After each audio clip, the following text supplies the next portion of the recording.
দর্শক, বাংলাদেশের নিয়মিত আয়োজন জনমত আপনাকে স্বাগত। সাথে আছে আমি ফয়সাল আহমেদ।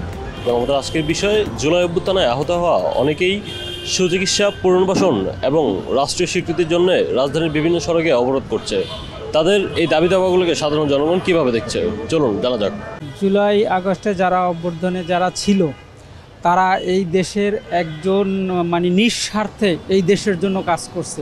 তাদের জন্য সরকারের উচিত সর্বোচ্চ স্তর থেকে সর্বোচ্চ ভালো সুবিধা তাদের জন্য দেওয়া উচিত। জুলাই অভ্যুত্থানে আসলে যারা আহত হয়েছে বা যারা ক্ষয়ক্ষতির শিকার হয়েছে, তাদেরকে সরকার মূলত মূল্যায়ন করতেছে না। প্রথমত তারা দাবি দাবা জানাইতেছে, প্লাস তারা বিভিন্ন জায়গায় আন্দোলন করতেছে সড়ক অবরোধ করে।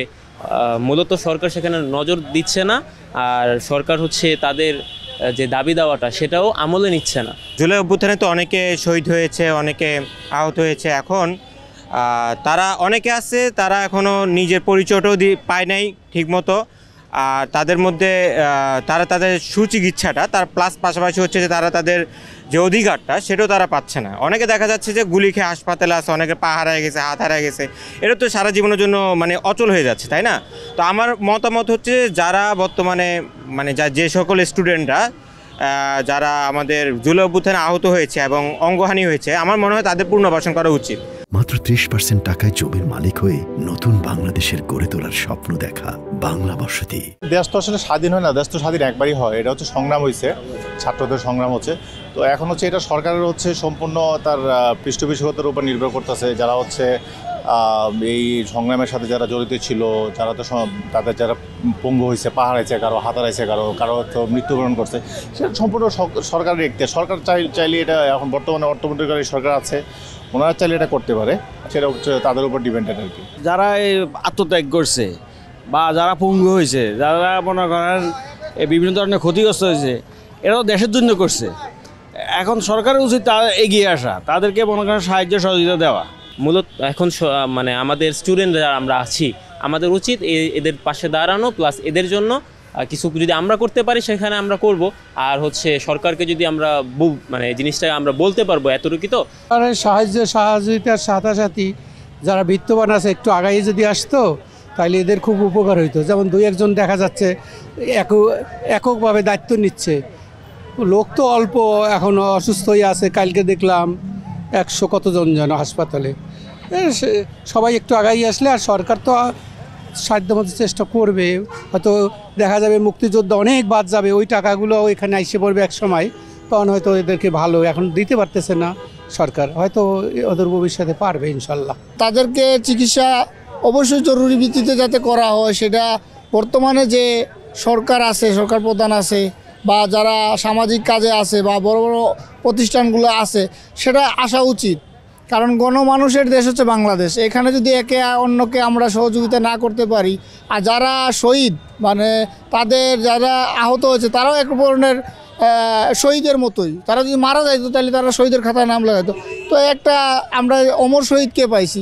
তো অমর শহীদের এই দেশে চিকিৎসা যদি না হয়, তাহলে তো আমাদের এই বাংলাদেশের এই স্বাধীনতার কোনো মূল্য নাই।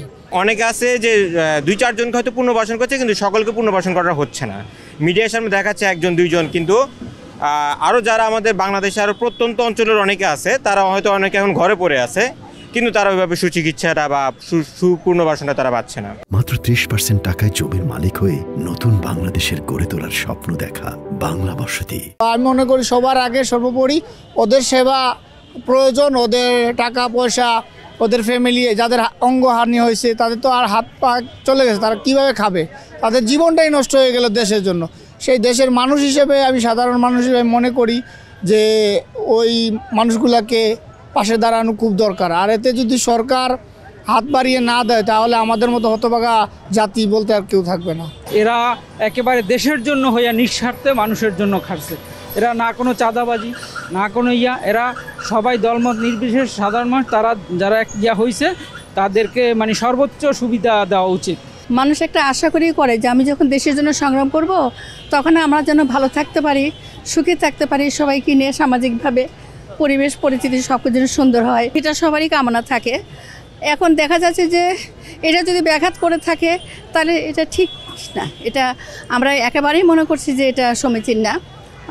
অবশ্যই এটা খেয়াল রাখা উচিত, সরকারের মনে রাখা উচিত, ব্যাকগ্রাউন্ড ভুলে গেলে চলবে না। তো এখানে তো সবাই দেখতেছেন, আমরাও সবাই ভুক্তভোগী এক প্রকার।